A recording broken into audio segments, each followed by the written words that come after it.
இந்த வீடியோல நான் உங்களை அதிக மக்கள் அறியப்படாத நாயக்கர் காலத்தில் இருந்து வழிபட்டு வரும் திண்டுக்கலில் வத்தலகுண்டு பக்கத்தில் உள்ள அரசு காளியம்மன் கோயிலுக்கு அழைச்சிட்டு போக போற மக்களே. இந்த கோயிலுக்கு நம்பி வரும் பக்தர்களுக்கு சனிக்கிழமை பௌர்ணமி நாட்கள்ல குறி மூலமாக குழந்தை திருமணம், கடன் பிரச்சனை, சொத்து பிரச்சனை, உடல்நல பிரச்சனை ஏதாவது இருந்தாலும் தீர்த்து வைக்கும் அம்மன் சொல்றாங்க. அது மட்டும் இல்லாம இந்த மூங்கில் மரத்தில் குடிகொண்டிருக்கும் பேச்சி அம்மனை மனமுருகி அழைத்தால் நாக ரூபத்தில் காட்சி தருவதாகவும் இந்த ஊர் பொதுமக்கள் சொல்றாங்க. இப்போ இந்த இடத்தை நாகம் பாதுகாக்குதுன்னு சொல்றாங்களே. நாயக்கர் கால மதுரையில் உள்ள கருமாத்தூரில் இருந்து நெருஞ்சி கெட்டி மூலமாக இந்த இடத்துக்கு வந்ததாகவும், இந்த இடத்தில் இந்த அம்மனுக்கு கோவில் கோபுரம் ஆடம்பரம் வேண்டாம்னு சொன்னதாகவும், அரச மரத்துக்கு அடியில் அமர்ந்ததாகவும் இந்த அம்மனுக்கு அரச காளி அம்மன் பெயர் உண்டாச்சு. நான் சொன்னா நம்ப மாட்டீங்க. இந்த கோவிலில் நடக்கிற மிராக்கிளை நீங்களே கேட்டு தெரிஞ்சுக்காங்க.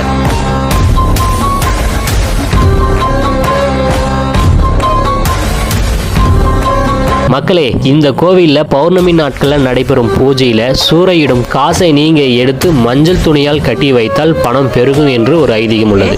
குழந்தை இல்லை அப்படிங்கிறதுக்காக வந்து எனக்கு 3 மாசத்துலேயே நிற்கும்னு சொன்னாங்க. நின்று இப்போ எனக்கு அழகாக போட்டாச்சு.